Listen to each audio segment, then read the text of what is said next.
పొలానికి వెళ్ళినటువంటి వ్యక్తి క్షేమంగా ఇంటికి వస్తారా అని నమ్మకం లేని రోజు. స్కూళ్ళకి కాలేజీలకి వెళ్ళినటువంటి పిల్లలు క్షేమంగా తిరిగి వస్తారా అని ఏమండి నమ్మకం లేని రోజులు. ప్రక్కన ప్రమాదాలు, మరొక ప్రక్కన భయంకరమైన తెగుళ్ళు, భయంకరమైనటువంటి కంటికి కనబడని వ్యాధులు. మరణం ఏ కోణంలో వస్తుందో తెలియటం లేదు, అపాయం ఏ కోణంలో వస్తుందో తెలియటం లేదు. అందుకని నేను అంటాను, ఒక సేవకునిగా ఆకాశములో ఒక గద్ద తిరుగుతున్నప్పుడు ప్రమాదం పొంచి ఉన్నదని ఆ కోడి తెలుసుకొని తన పిల్లల్ని ఆ ప్రమాదంలో పడకుండా తన రెక్కల క్రిందకు చేర్చుకున్నట్లు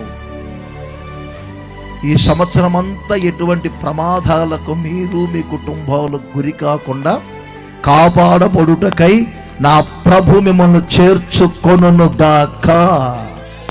ప్రపంచములో ఎక్కడ మీకు భద్రత లేదు, కాపుదల లేదు. కోడి పిల్లలకు తన తల్లి రెక్కల క్రింద ఏ విధముగా సురక్షితంగా ఉంటాయో నా ప్రభు అయిన యేసుక్రీస్తు దగ్గరే మీరు సురక్షితంగా కాపాడబడతారు.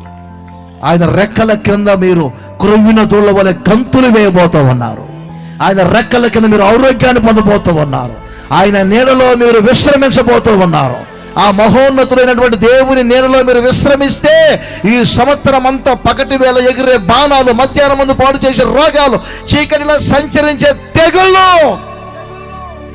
రాత్రి వేళ కలిగే భయాలు మీకు సంభవింపవు. ఆయనలోనే మీకు భద్రత.